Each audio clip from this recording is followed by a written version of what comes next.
Pernah kebayang nggak sebuah pertarungan ide yang sengit banget gitu, sampai bisa menggoyang fondasi satu bidang ilmu? Kita lagi ngomongin debat panas nih puluhan tahun lalu, yang mempertanyakan asumsi paling dasar di ilmu ekonomi. Soal manusia rasional itu ya. Iya, betul.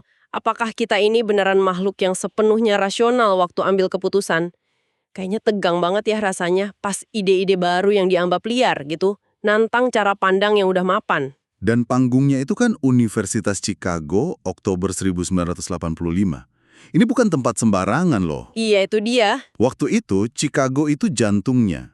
Benteng pertahanan utama pemikiran ekonomi tradisional. Pusatnya banget ya. Betul, tempat di mana model manusia ideal mereka, si econs itu, yang super rasional, logis, nggak pakai emosi, jago ngitung untung rugi, itu dijunjung tinggi banget. Beda jauh sama kita ya. Jauh. Jadi kebayanglah tegangnya gimana pas para penantang ini datang ke kandang singa. Tepat sekali. Nah, dalam penelusuran kita kali ini, kita bakal ajak Anda menyelami momen krusial itu. Sumber kita, catatan Richard Taylor, salah satu tokoh utamanya. Khususnya bab 17 ya, The Debate Begins. Betul, momen ketika para perintis ekonomi perilaku yang coba nyuntikin psikologi ke ekonomi, hadapan langsung sama kritikus terkuat mereka. Jadi misi kita hari ini mau bongkar argumen-argumen kunci dari dua kubu di konferensi itu. Ide-ide aneh apa sih yang mereka bawa? Dan gimana respons para penjaga kuil ekonomi tradisional? Nah, kita bakal lihat kenapa debat ini penting banget. Karena intinya, ini mempertanyakan cara kita semua, Anda juga, bikin keputusan. Oke, kita siapin panggungnya dulu ya. Universitas Chicago, Oktober 85. Kenapa lokasi ini penting banget? Ya tadi itu, ini rumahnya pemikiran ekonomi neoklasik. Nama-nama besar kayak Milton Friedman, George Stigler, itu kan besar di sana.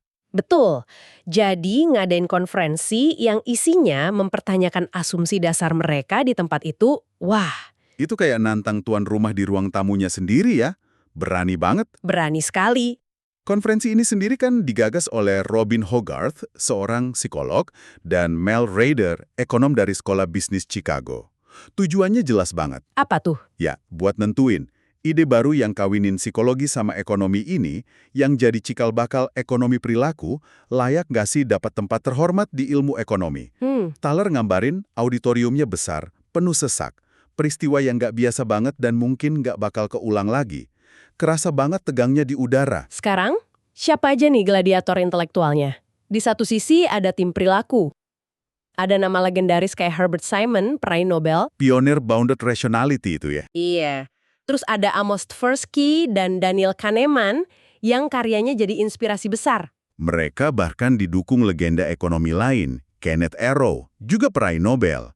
Ditambah lagi generasi muda yang lebih memberontak, kayak Robert Shiller sama Richard Taylor sendiri. Taylor waktu itu tugasnya jadi pembahas. Nah, di sisi lain, tim rasionalis, tuan rumah yang tangguh. Ada Robert Lucas, Merton Miller, keduanya nanti juga dapat Nobel. Kelas berat semua ya. Ada Eugene Fama juga, penggagas hipotesis pasar efisien. Dan yang menarik, moderatornya itu Fama dan Sherwin Rosen. Sherwin Rosen, pembimbing disertasinya Taylor kan itu? Nah, itu dia.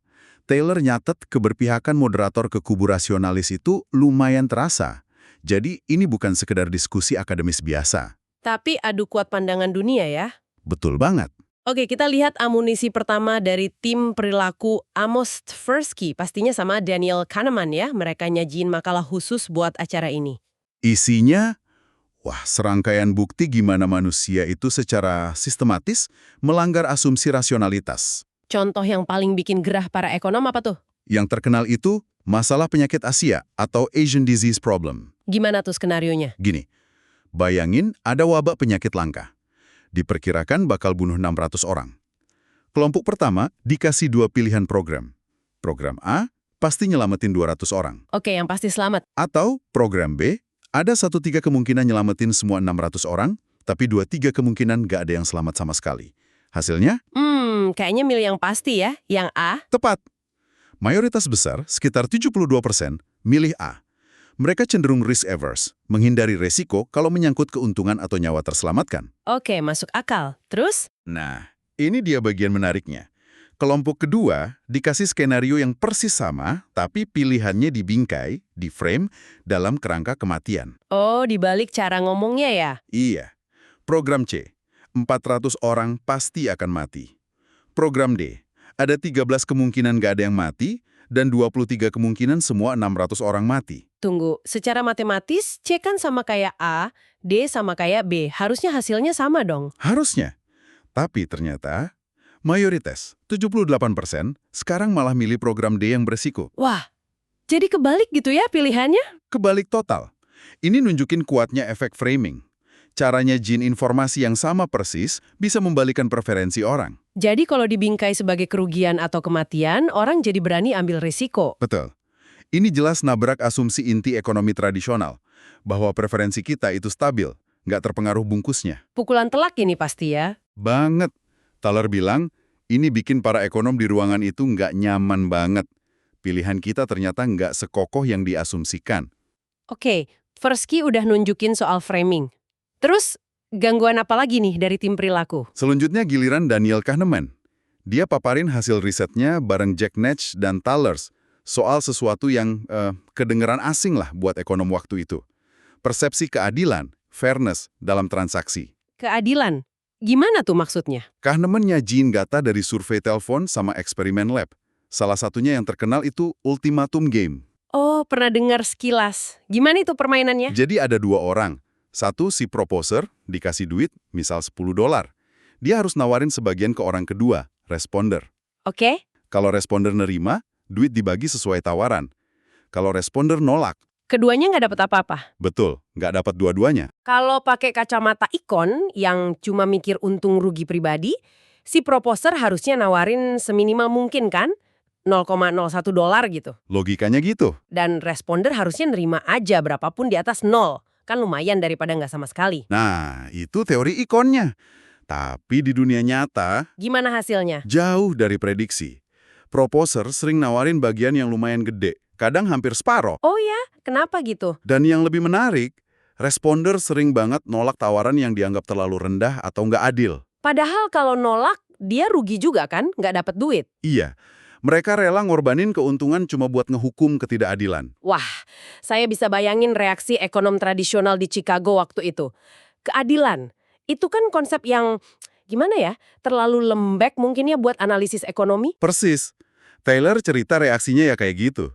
Konsep keadilan dianggap kekanak-kanakan. Terus data surveinya? Dianggap angin lalu, cuma omongan.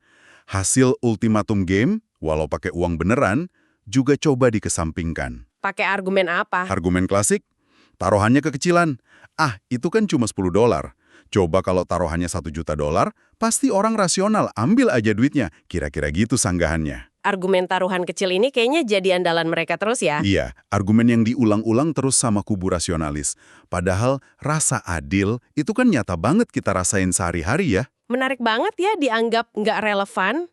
Nah, di tengah adu argumen ini, muncul nih dewanya dunia ekonomi sendiri, Kenneth Arrow. Kehadirannya pasti punya bobot khusus. Oh jelas, Arrow itu salah satu ekonom paling dihormati abad ke-20. Pikirannya tajam, argumennya berlapis. Dan pesannya di konferensi itu, kata Thaler, fundamental banget dan mengejutkan. Apa pesannya? Enteng utama model rasional. Klaim bahwa rasionalitas, dalam arti optimisasi matematis sempurna, itu keharusan biar teori ekonomi bisa dianggap ilmiah dan rigorus. Tunggu, jadi Arrow bilang kita nggak harus berasumsi semua orang itu ikon buat bikin teori ekonomi yang bagus. Gimana ceritanya? Iya, Arrow bilang gitu. Dia berargumen, banyak kok model formal yang ketat bisa dibangun berdasarkan perilaku yang nggak sepenuhnya rasional. Dia nolak pandangan, kalau nggak rasional, ya nggak ada teori. Contohnya gimana? Dia kasih contoh. Teori konsumen standar kan bilang kalau harga berubah, orang ngitung ulang pilihan optimalnya. Tapi Arrow bilang, kita bisa aja bikin teori formal berdasarkan kebiasaan atau habit. Jadi nggak perlu ngitung ulang terus? Misalnya, pas harga berubah, orang milih barang yang terjangkau dan paling mirip sama kebiasaan konsumsi dia sebelumnya. Tetap bisa jadi model formal. Dia bahkan kasih contoh ekstrim soal huruf K itu ya? Haha, iya. Contoh sarkastik tapi kena. Teori di mana konsumen milih barang buat maksimalin jumlah huruf K di nama mereknya. Jelas konyol. Konyol, tapi poinnya, model matematis yang rigorus bisa dibangun tanpa asumsi optimisasi rasional. Jadi, argumen bahwa kita terpaksa pakai asumsi rasionalitas karena nggak ada alternatif matematis lain, itu dimentahkan sama Arrow. Jadi menurut Arrow, rasionalitas itu nggak perlu? Nggak perlu, dan mungkin nggak cukup juga buat jelasin dunia nyata. Wow. Ini kayak jenderal bintang 5 dari kubu mereka sendiri yang bilang, strategi perang kita mungkin keliru nih.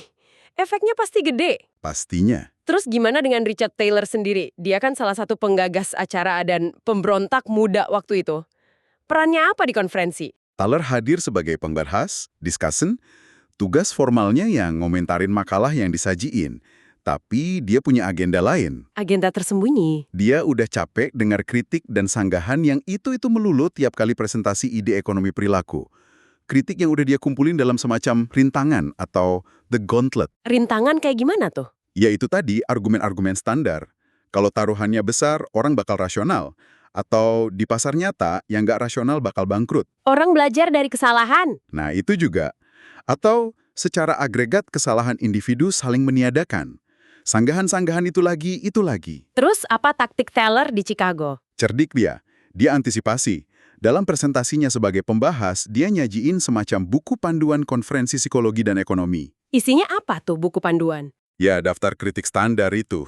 Lengkap sama bantahan awal yang udah dia siapin buat masing-masing poin. Tujuannya? Biar argumen-argumen usang itu keluar dari peredaran dari awal. Supaya diskusinya bisa fokus ke substansi temuan baru, bukan kesanggahan klise melulu. Haha, cerdik juga ya. Kayak bilang, oke, kita semua tahu ini bakal muncul, anggap udah dibahas ya, kita lanjut ke yang lebih seru. Langkah preemptif yang berani. Berani banget. Apakah berhasil? Ya, mungkin nggak 100% menghentikan semua kritik itu muncul lagi ya. Tapi ini nunjukin kesadaran strategis dari kubu perilaku. Mereka nggak cuma datang bawa data, tapi juga udah siap sama respon yang bakal diterima. Oke, kita udah dengar potongan-potongan dari pertarungan ide yang panas banget di Chicago 1985 ini. Mungkin Anda yang dengerin mikir, seru sih, tapi apa hubungannya debat akademis 40 tahun lalu ini sama hidup saya sekarang? Nah, justru ini intinya. Relevan banget. Kenapa? Karena perdebatan ini soal jantung pemahaman kita tentang gimana manusia, Anda, saya, kita semua, membuat keputusan. Apa kita beneran kayak econs yang dingin dan kalkulatif waktu milih investasi, milih rumah, negosiasi gaji? Atau bahkan pas mutusin mau makan apa malam ini? Iya. Atau jangan-jangan kita lebih sering dipengaruhi faktor-faktor aneh yang disorot di konferensi itu? Kayak cara pilihan disajiin sama penjual, framing itu tadi? Rasa kesal karena merasa diperlakukan gak adil, fairness, atau sekedar ngikutin kebiasaan lama. Faktor-faktor yang sama ekonomi tradisional sering dianggap noise aja, penyimpangan irasional. Jadi memahami debat ini bisa bantu kita ngerti keanehan pikiran kita sendiri ya? Betul. Kenapa sih kita gampang tergoda diskon buat barang yang nggak kita butuhin? Kenapa kita lebih sakit hati kehilangan 100.000 daripada senang nemu 100.000? Atau kenapa nabung buat pensiun rasanya susah banget? Nah, ekonomi perilaku yang kelahirannya diperjuangkan di Chicago ini ngasih kita kacamata buat memahami hal-hal kayak gitu. Oke, jadi kita udah lihat sekilas babak penting dalam sejarah pemikiran ekonomi. Ada Tversky dengan kekuatan framingnya yang menggoyang asumsi preferensi stabil. Ada Kahneman yang nyodorin konsep fairness yang dianggap naif, tapi kok ia manusiawi banget. Lalu ada sang legenda, Kenneth Arrow, yang secara fundamental mempertanyakan perlunya asumsi rasionalitas sebagai fondasi teori. Dan Richard Taylor, yang coba pakai taktik cerdik buat navigasi perdebatan dengan antisipasi kritik. Konferensi Chicago 1985 ini, ya meskipun mungkin nggak langsung bikin semua orang berubah pikiran saat itu juga. Tapi jelas jadi tonggak sejarah. Kubu rasionalis mungkin masih ngerasa di atas angin di kandang sendiri. Tapi benih keraguan yang fundamental terhadap kesempurnaan model ikon itu udah ditanam secara terbuka. Tepat di jantung pertahanan mereka lagi. Iya, ini momen dimulainya perdebatan secara formal dan terbuka di panggung utama. Ngasih semacam legitimasi awal buat bidang studi yang terus berkembang pesat. Dan bahkan ngasilin beberapa Nobel lagi ya, termasuk buat Taylor sendiri kan akhirnya. Betul sekali. Nah, setelah dengar kilasan argumen dari kedua sisi ini, gimana nih pandangan Anda sendiri? Bukti yang disajiin para pemberontak perilaku, ini terasa masuk akal nggak buat Anda? Sejauh mana Anda merasa diri Anda atau orang di sekitar Anda bertindak serasional ikon dalam mengambil keputusan sehari-hari, yang besar maupun yang kecil? Dan mungkin pertanyaan yang lebih provokatif nih buat direnungkan. Apa tuh? Kalau kita terima bahwa faktor-faktor yang seharusnya nggak relevan menurut teori lama, kayak bingkai kata-kata, emosi, rasa adil, pengaruh sosial, itu ternyata kuat banget ngaruhin pilihan kita. Apa implikasinya ya? Iya, apa implikasinya? Gimana pemahaman ini bisa kita pakai? Mungkin buat bikin kebijakan publik yang lebih efektif, atau strategi bisnis yang lebih cerdas. Atau mungkin ya sekedar bantu diri kita sendiri bikin keputusan yang sedikit lebih baik di tengah kerumitan hidup ini. Nah, itu dia. Coba pikirkan tentang itu.